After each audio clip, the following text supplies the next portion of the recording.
Welcome to our White Towel Vancouver Canucks season in review panel video with Patrick Johnson. Obviously, I dressed up for the occasion today. Oh, look at us. Yeah, leave your hate in the comments below. I haven't taken enough online abuse lately. Or down on Paul's shirt. I know it's going to be down. I think it's great. My wife bought it for me. I like it. Anyway, I like it because I don't have to buy it. So, Patrick, let's talk about the season that just happened. I scratch my head sometimes at the perceptions of where this team is and where it's going. Mm-hmm. The consensus seemed to be that this season was a success.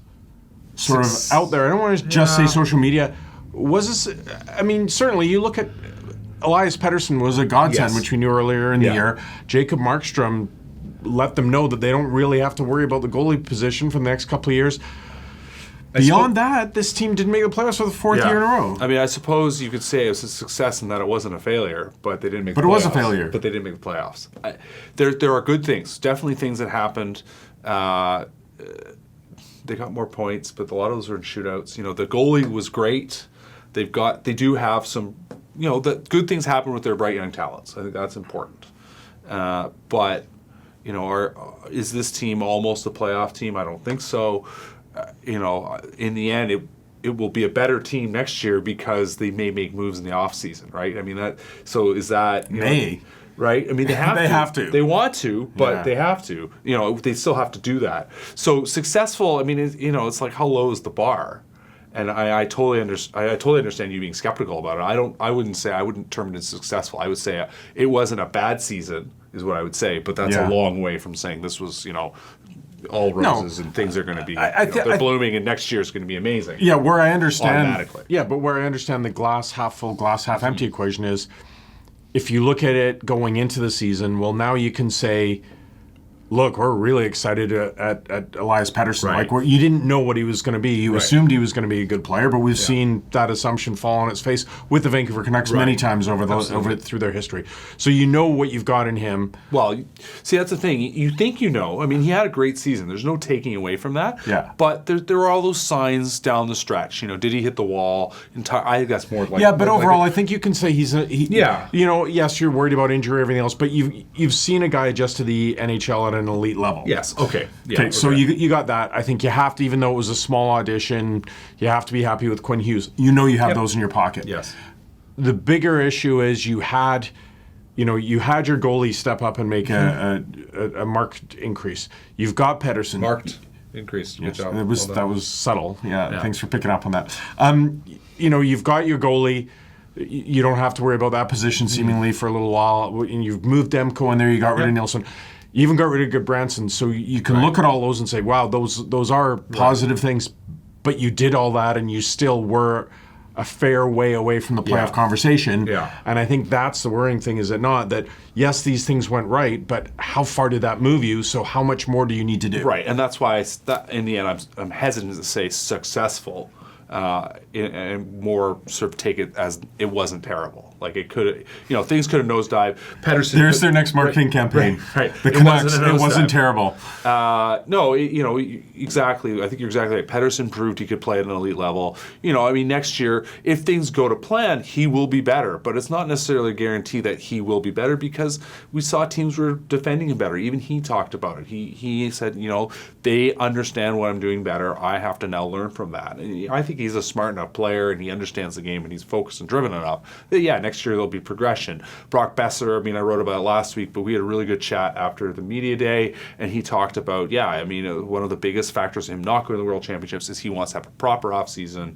You know, it weighed on him so much how bad the start to the year was, how much that injury affected everything down the line. You know, he is sort of vowing, I don't want to be that player that's ever caught on video again not giving a good back check.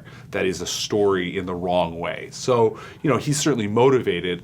Bo Horvat proved that he's going to be a really great two-way player. He proved what he is. We know what he's going to be for the next 4 or 5 years. You know, Quinn Hughes was great. You know, those are good things. But you're right. The defense was a problem, remained a problem. They're still leaning too heavily on an older defenseman in Alex Edler, who they really want to bring back. And Ben Hutton was better, but I think we all think Ben Hutton is likely going to be a trade bait at this point because of the way things are shaking out. So,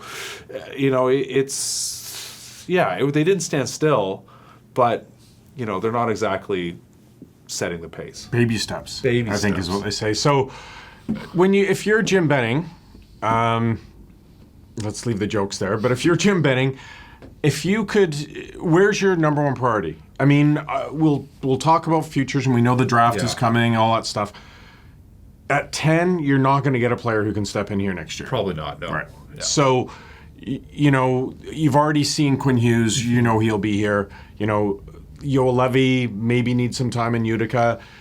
Is it defense? Is it trade? Is it free agency? Is it a top six forward? Because you talk about Pettersson as well. Okay, yes, other teams know what he's doing, but they can put all their focus on him. Yeah, you got to provide a second line in order to remove some of that. Travis Green said something really interesting late in the season when I asked him about what he was looking for from Jake Virtanen by putting him on a line with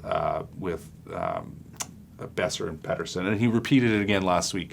He essentially said, I think for that line, they need essentially a sort of that Zach Hyman type puck winner, not necessarily a guy that's like super elite, but a guy that can play on the line, be useful, and create space is such a term that I think is misunderstood because we have this notion of you're the bulldozer and you're creating all this, but it's just to be that extra influence on the ice that just stretches the defense a little bit more. And in Toronto, Zach Hyman serves that role for Austin Matthews. He's not an amazing, super elite player, but he's good enough to play on that line, and he makes a difference. And he creates trouble away from the two stars on the line. And a well-constructed line has all three elements. There's someone, that they're all influential in their own way. And so I think they're going to really look for that kind of forward. I think, there's sort of, I don't know if Green saw enough from Virtanen late on to see enough of that. And whether he's fully convinced that he could be that player is another question. Yeah. So they're going to look for a winger for sure. They do have their eyes on the fact that Tanner Pearson clearly was a good fit for Bo Horvat, but they don't know what else to do. They need to find. I mean, the priority from my standpoint, if you have to pick one thing, is they got to find a winger because Hughes changes the story on the back end. Right. But it's easier to do that in free agency. Yeah. So we come back to trade. Now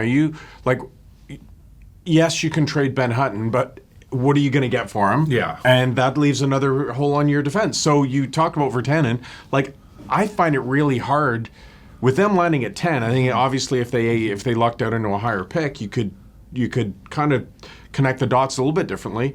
But with where they are, if they're serious about making a trade for a defenseman, what else do you have to give besides Virtanen? Well, that's a great question, and I think you also end up chasing defenseman in free agency. I think you're looking at, I've written about it before, Jake Gardiner would be a great fit for this team. But he has a back injury. Well, people keep bringing this up, but you know what? I love reading what annoys you on social media and bringing it up. Yeah. Anyway, he's the guy. Coop, shout out to Coop. He's the guy to go look for, and he's the kind of guy to look for. There's been all this chatter about Tyler Myers. Tyler Myers is not the defenseman they need. They need a guy who is in that mold, who can be an influence, carrying the puck up the ice, who plays well defensively, plays that new style. And who's not made of glass. I mean, Chris Tanev, the guy's been a warrior. He's amazing. He works really hard. But he's been hurt, and that's his reality. And it's unfortunately not something you can bank on anymore. There are maybe some ways to get around that, like let's stop blocking point shots, because there's literally no point. You talk to any analyst, you talk to Kevin Woodley, you talk to Corey Hirsch, both those guys were banging on. As soon as Tanev got hurt, they were both banging on about it. And there's Corey, who's the veteran kind of old school guy, Woodley, but more of a new school guy, and they're both saying the same thing. So that stands out to me as being something that's stop blocking point shots. Well, how else are you going to make coach's corner, Patrick, if you're not throwing yourself face first into a point shot? Is that really what guys are after anymore? I don't know. I'm just old school, new school. Yeah. Anyway, to me, to go back to the original question, if you're picking one, pick a forward. There's defensemen. There are ways. I think Hughes getting full season from Hughes does change the story. You have to create a space for him anyway. They've got a couple, guys that have come up from Utica. Sotner maybe can fit in there. It's still not great. You're building. What you're chasing now is trying to build a playoff team. It was interesting that question got asked last week, and Jim Benning was hesitant to put any kind of timeline, and Travis Green was sort of similar terms. But you know what? I mean, if they have to know, if they're not a playoff team next year, how do you keep your job? I mean, that becomes the question mark from absolutely right. And so that's the motivation for Benning going into the summer, is that he knows what he has to do. can he pull it off? I guess is the question. Yeah, and I think that you're now entering this territory where you can assume Jim Benning is on notice, but then you reach this terrible point if a team's not progressing where the coach starts to worry about wins rather than the development, and then you don't see this youth movement because the coach is trying to preserve his job. I think we're a little ways away from that yet with Travis Green, because we all talk about hope and youth. I mean, Levy's an interesting question as well. You know, whether he is or isn't ready to start here in training camp. You know, you've got to think that this is the year for him. Another year in Utica is not part of the equation. And if he's going to fill a need here, and he's still a high draft pick, you never know playing at this level until they actually come and do it. That's another big piece for them, but they do have some options. But I don't see a lot here. Anyone hoping that they're going to move up from 10, I just don't see it. Well, yeah, I mean, you sort of think about the names that, you know, if you're trying to move up, you know, what do they really have to give? Like I've mentioned the two names already. Are Hutton and Virtanen really going to be game breakers alongside, say, the 10th pick to move up to 4 or 5? Like Colorado, I think is interesting. Now they're sitting at 4. You know, what do they do with that? You know, they're in the playoffs. You know, what do they want to be next year? And you know, are they a team that says, okay, yeah, we can add, because can we add a high draft pick? I mean, I've got a story coming with Judd Brackett as well, and I asked him, how do you sort of see the tiers? And he said no. He said, yeah, obviously there's sort of 1, 2, maybe 3. There's some debate whether the third guy, you know, there's a couple names in there, is really the same as Kakko and Jack Hughes. But he sort of said, yeah, you know, from 2 to 10, or sorry, pardon me, from 3 to 10, like it's a pretty interesting group of players. So what does Colorado say? I mean, is that a guy they want? I mean, there's, like you said already, not a guy that's going to step into your lineup, but is that a guy that Colorado wants, or are they going to say, we're happy to fall back and we'll take a player? And, you know, would they be interested? I mean, would the Canucks want to make that deal? To move up that many spots, Patrick, you're totally talking about like 3 first-round draft picks. Yeah. Like you talk about the stratosphere, like.